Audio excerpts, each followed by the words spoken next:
So reminder, the 3 reservoirs assignment is due on Wednesday before class, so you need to finish it and upload your files to Blackboard before 1 o'clock. And so if you've got hand calculations on that one, turn it into a PDF as you usually do.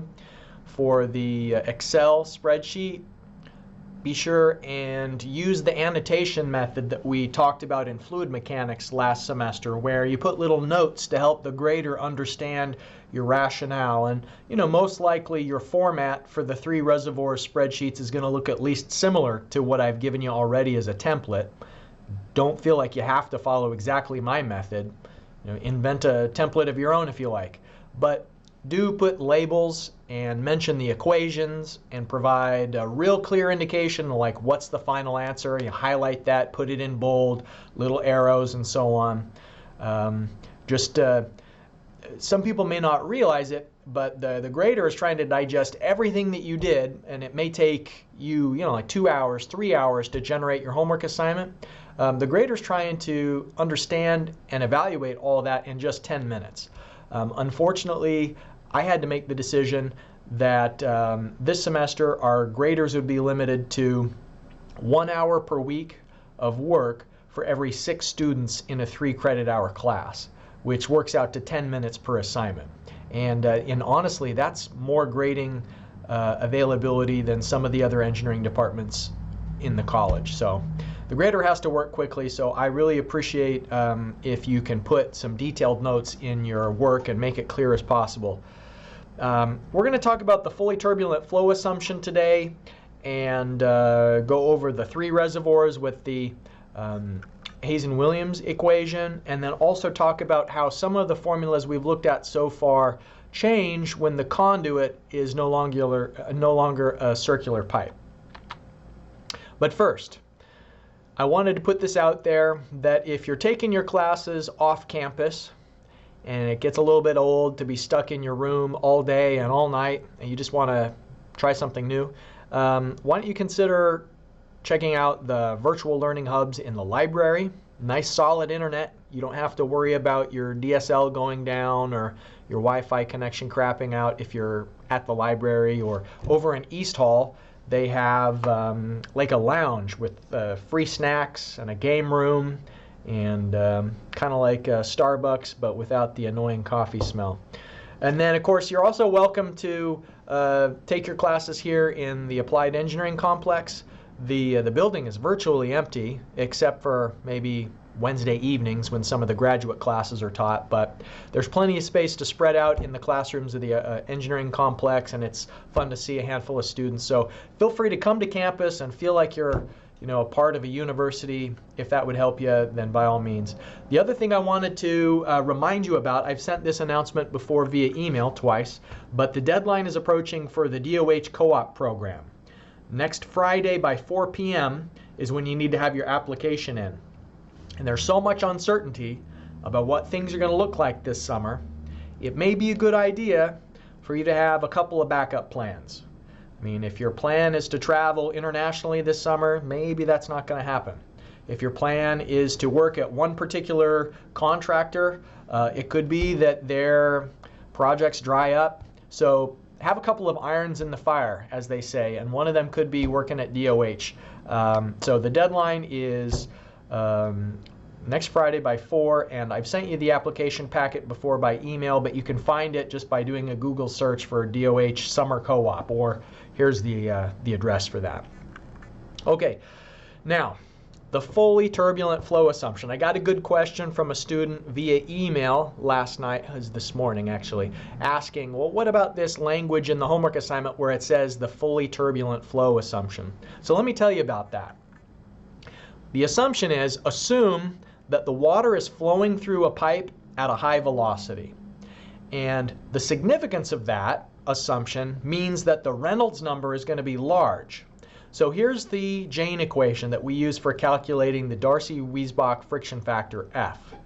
And in the denominator there are 2 terms. There's the relative roughness term within the denominator, and then there's the flow flow rate term, we could call it, flow dynamics term, or, you know, how turbulent is the flow, this second term. And so think about, algebraically, if you've got a really big Reynolds number, what does that do to this equation? So since the Reynolds number is in the denominator, if it's really, really big, then it makes this second term relatively small. So small that it can be neglected. So in cases where the flow velocity is high, the effective Jane equation could be just that you calculate F as 1.325 divided by the logarithm of K sub s divided by 3.7d, and then all that quantity in the denominator squared, without even bothering with the Reynolds number. So why would you use that fully turbulent flow assumption? You'd use it because sometimes we don't know the flow velocity, but we need to know F. And so if you don't know the V through the pipe, remember that in our previous example on Wednesday, we just started with some guess F value. I said, oh, let's begin with 0.02, just because it's like in the middle of the range. And then as we work through, then we'll update the F value. If you want to have a better estimate than just picking a number from thin air, you can always start with the fully turbulent flow assumption and get your F value that way. So it'll make your iteration converge more quickly if you start with a good guess of F. And then later on, we're going to go through some methods where it's especially important to be able to start with the fully turbulent flow assumption, where the solution maybe wouldn't converge if we just started with a random guess of F pulled from the air. So that's the assumption. And what it comes from, here's our Moody diagram.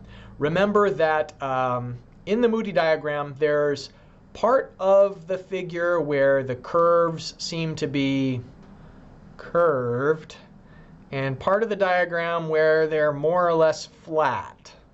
Okay, so the transitional zone and what it's called here the rough turbulent zone, there's this dividing line, and that dashed line kind of divides the section of the figure where the F value is affected by Reynolds number. So an increase in Reynolds number is going to decrease the friction factor in that transition zone. But then once you get past this line, once you get to the right of it, it flattens out. So it's flattening out. What that means is it doesn't matter if you have a Reynolds number of 1 million or 10 million, the F value is going to be the same. So once you get beyond a certain Reynolds number, then any additional Reynolds number does not affect the F value. And so here from the perspective of the Jane equation, it's just if Reynolds number is big, the second part of that denominator term just falls out. So the implications here is this fully turbulent flow assumption is just a method to estimate the F value. Estimate it when you don't yet know the velocity. And what you do is you'd use that F value through your calculations, and then you will, in the end output of your calculations where you've used the estimated F, you're eventually going to know what the flow velocity is. And so you'll need to check your assumption. Anytime you make an assumption, you have to check to see if it was accurate. And this is no exception. So you recalculate your F value, and if the two match, like if the F value you get from the full Jane equation is the same as when you were invoking this fully turbulent flow assumption, if they match, then you don't need to make any further calculations. But if they're different, then you need to reiterate. You need to go back through all of your calculations again, adjusting with the new and improved F value. So that's the fully turbulent flow assumption. Just assume Reynolds number is big. All right, here's our 3 reservoirs. This time we're going to do it the Hazen-Williams equation. Same setup, same elevations. Cast iron pipe, galvanized iron pipe, 120, 110, 70. And this time we're going to, instead of having to calculate F values, we're just going to use fixed Hazen-Williams coefficients. 130 for the cast iron, 120 for the galvanized iron. So let me show you our template file for this one. Here was what we started with on Wednesday for the Darcy-Weisbach version, and it was kind of wide because we had to calculate the F values. The Hazen-Williams template isn't as wide because we don't have to find and reiterate F values. Okay, so I'm just wondering, let's do a poll because technology is fun here. I'm going to do a poll real quick. I'll put my question on the screen.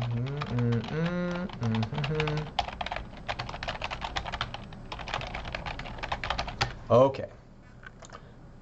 Can you see the poll that's on the screen? Let me give you a moment to answer that. Oh, it's not as favorable as I was hoping.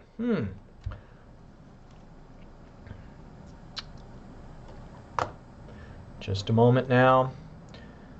5 students have fallen asleep and not yet responded. Wait for it. They're aroused. They're aroused from their slumber. They're coming back to their senses. No, they're not. Oh, all right. Well, I'll show you the responses.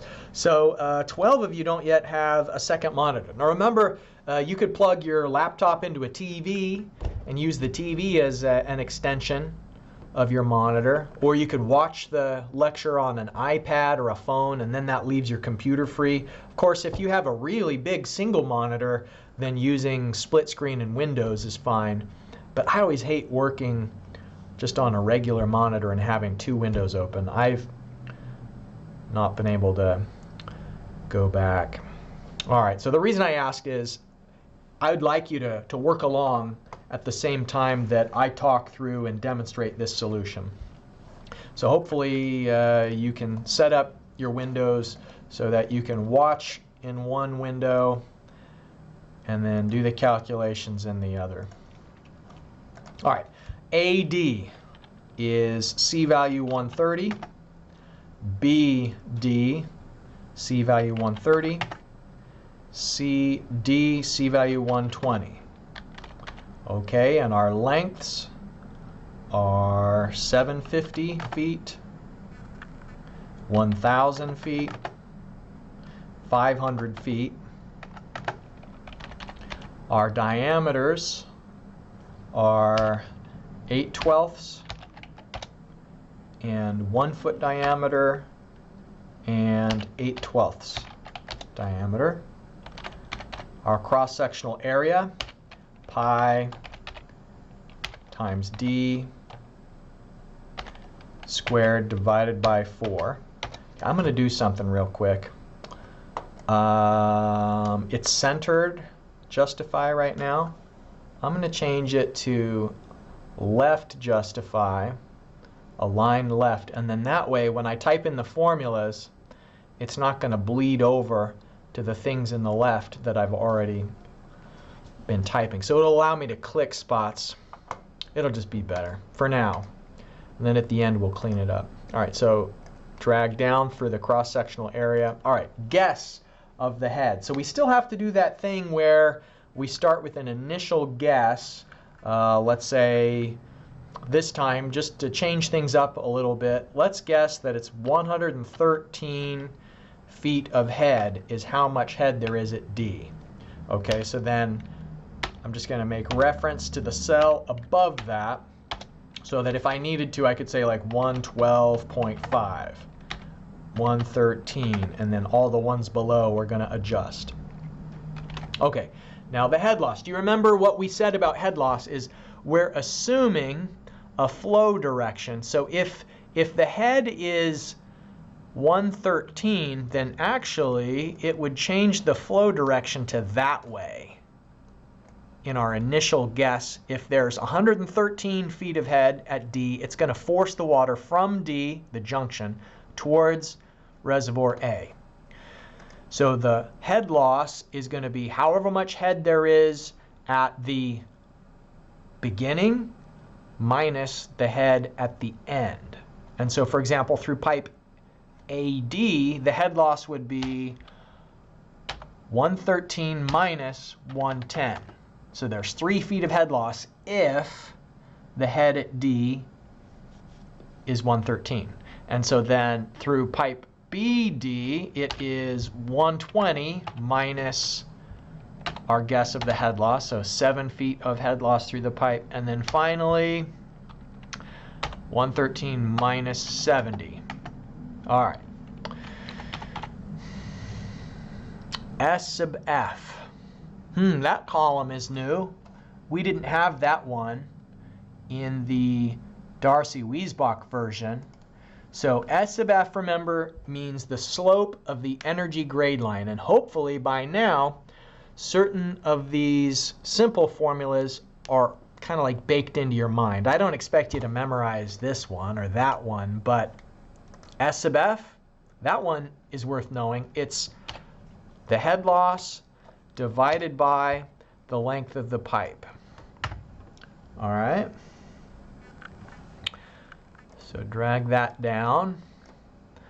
Now velocity is going to be a function of the slope of the grade line, which is why we bothered to calculate that. So here the Hazen-Williams equation is some coefficient, the Hazen-Williams pipe factor, C.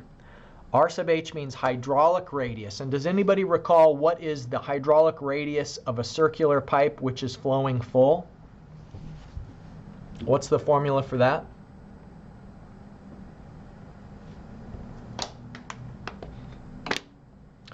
Jacob says D divided by 4, and he's right. Good, Jacob. And then S sub F, slope of the energy grade line. All right, so let's calculate the velocity through the pipe if all of these previously assumed things are true. So 1.318 times C times the hydraulic radius to that power. So hydraulic radius is just D divided by 4 to the power of 0.63 multiplied by the slope of the energy grade line to the power of 0.554. Now let me pause for a moment. Make sure you've got that formula.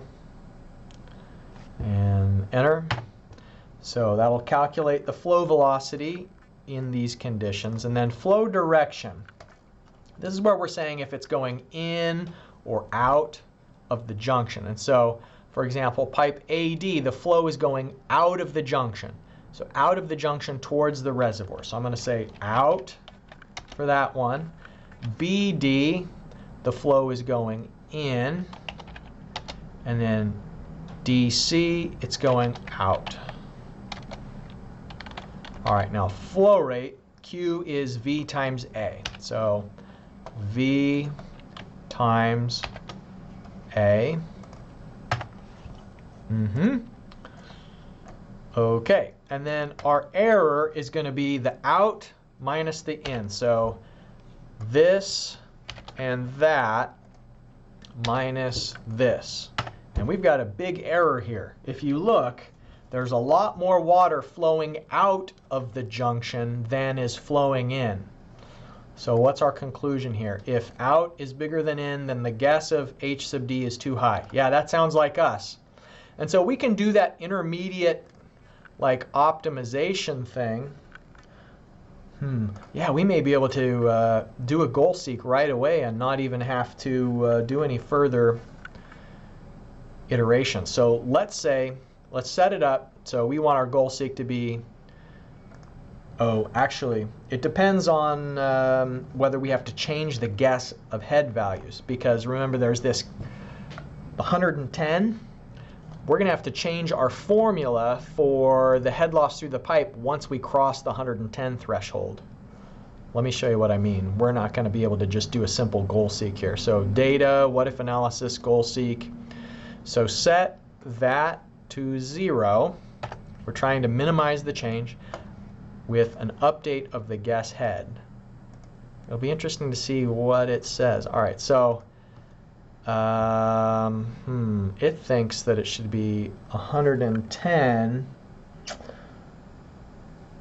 but I'm not sure if that's accurate. I think it needs to actually be a little bit lower than that. Let's just see what it's saying here. It's saying that we'd have essentially no flow through this pipe if we, oh, this shouldn't say K sub S, that should say C value. Let's copy all of this for another iteration. So copy, and let me show you that one remaining uncertainty that I think we need to play around with a little bit. Oops, I changed that to C. So at issue is if the pipe, if the head is actually below 110, then it's going to change the flow direction. So let's see, what if we said the, oops, what if the flow direction is that way? Because our guess is 109. So that's our guess. So the head loss through the pipe for AD is going to be 110, which is its water surface elevation, minus that. The other two can stay the same, but that's also going to change whether it's an out or an in. It changes this one, AD, flow is going into the junction through that pipe, and then it changes this formula so that it is, oops, it's the remaining out minus 2 ins. So out minus in. All right, so now let's do goal seek on this one. So let me just, as a conclusion here, say, I'm not so sure about this one. It told me what we did know is our initial guess was too high. So we started with, what did we do, 112. But let's just explore what happens if we start with 109. So data, what if analysis, goal seek. So my goal here is for it to be 0 by changing the guess, and it can go.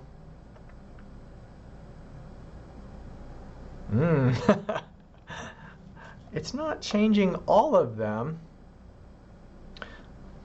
It's possible that I could have an error in here somewhere. Let's see, 110 minus the head loss, 120 minus the guess, and the guess minus 70. Well, all right, so the reason why I brought it up is, remember when we solved this one before, let me see if I have the full solution at the ready. When we solved this with the Darcy-Weisbach equation, we got our final head was 109.9. When we do it with this Hazen-Williams, I guess since this one didn't converge down here, this is going to be our answer, 110. There are some differences between, the answers you'll get with the Hazen-Williams equation and the Darcy-Weisbach equation. You probably remember that we compared all three together in this example, and we got slightly different values for the Hazen-Williams compared to when we did it with Darcy-Weisbach. I think that this is an illustration of that even when you do the same problem with the two different friction methods, you're going to get slightly different answers here. So the answer is this 110. I was hoping it would be closer to what we'd gotten when we did it with the Darcy-Weisbach, but I guess wishes doesn't make it so. So I said I'm not so sure about this, and so what I did was I double-checked just by starting with a guess head loss value where the flow direction would be different. We know the flow direction through BD, and we know the flow direction through DC, but what I wanted to check is just see, does it converge more tightly? Do we have a better answer if we assume the flow direction is from A to D instead of vice versa? And so it's not. The flow direction is this, which is what we got at in the first iteration. And I'm going to change that from, I'm not so sure about this one, to, yeah, that's the answer, because when I tried an even lower H sub D in the iteration below, the solution did not converge at all. Solution did not converge with goal seek. All right. So any questions about our conclusions for that?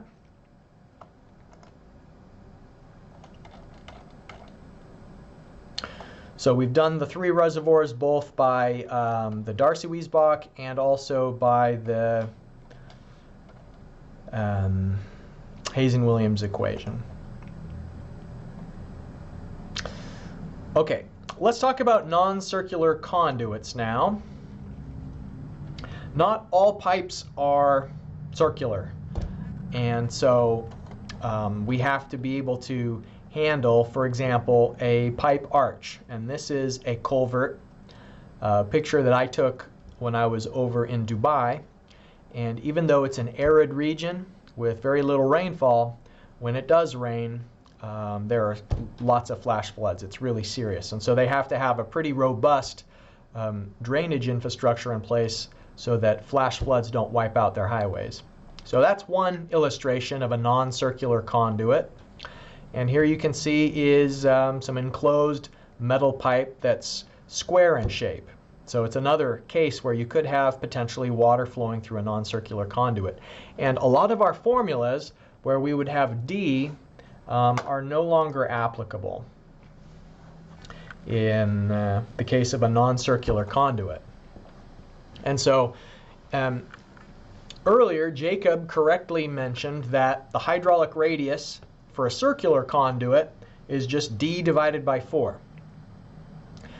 But if it's not circular, you can't have diameter divided by 4. You have to calculate the hydraulic radius as the cross-sectional area divided by the wetted perimeter. And wetted perimeter, if the pipe is flowing full, just means the circumference around the outside of the pipe.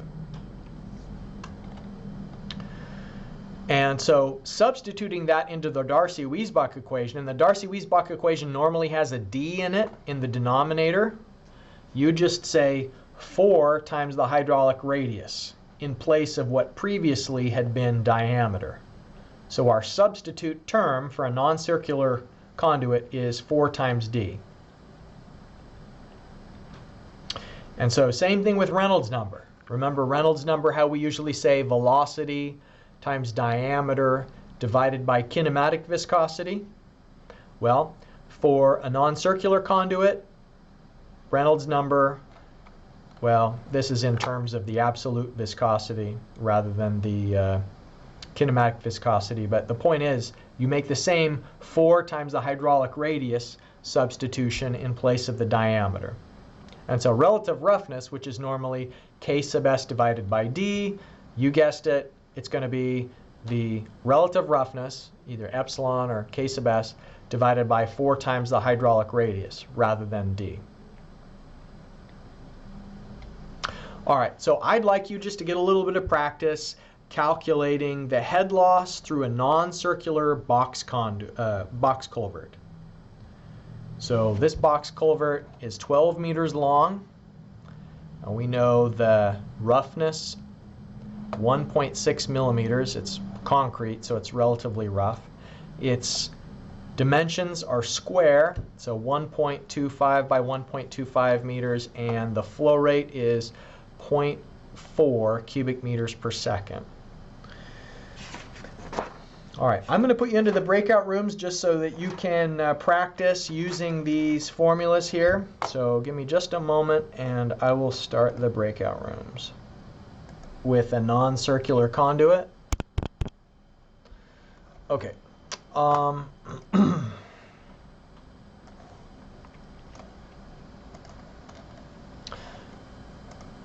So the cross-sectional area of the pipe, since it's square, is just going to be 1.25 times 1.25. So we get the cross-sectional area, and we can calculate the wetted perimeter as just the circumference of the pipe, which is 4 times the 1.25 length per side.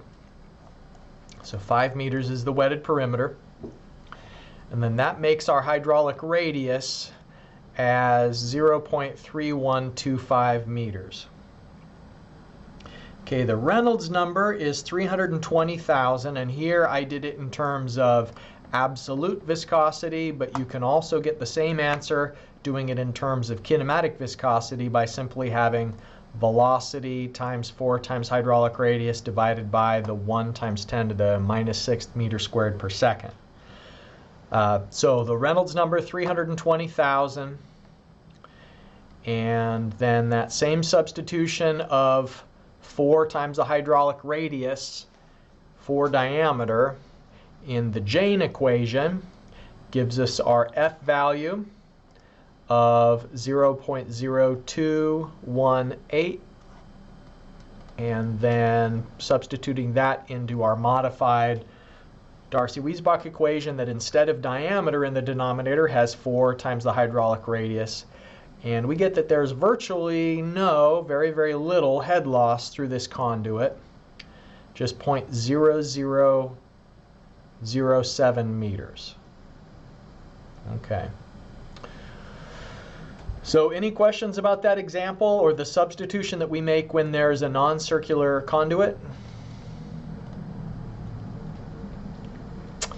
All right. Since we have just a moment remaining, I wanted to show you this figure from Homework 1, Problem 7, just to make the point that it's important for you to know how to use the Darcy-Weisbach, the Moody diagram. There's a pretty good chance that you'll need to use it on the FE or on the PE exam. And so on that homework, for example, what you needed to do was follow the relative roughness curve and find the point of intersection with the Reynolds number that you calculated. And so then that crossover point goes to the left to the F value. And you know, there's a little bit of wiggle room in a semi-qualitative process like reading a point off of a curve on a figure, but a little bit of wiggle room only. You know, like the FE exam is going to have some distractors on it, the wrong answers that they're trying to tempt you into picking. And if you have not read the F value correctly off the figure, you might go down the wrong road of using one of those distractors as your answer. Okay, so homework 3 is due on Wednesday. We've now completed both of the 3 reservoir examples that we're going to do, so you have, I think, all that you need to solve that assignment before Wednesday's class. And if you have any questions as you're working on it, feel free to get in touch. I've got office hours and would be delighted to hear from you. You can just call me on Teams or on the telephone. And then if you'd like to send me an email, I'll do my best to respond. That's it, everybody. Hope you have a good weekend, and I'll see you on Monday.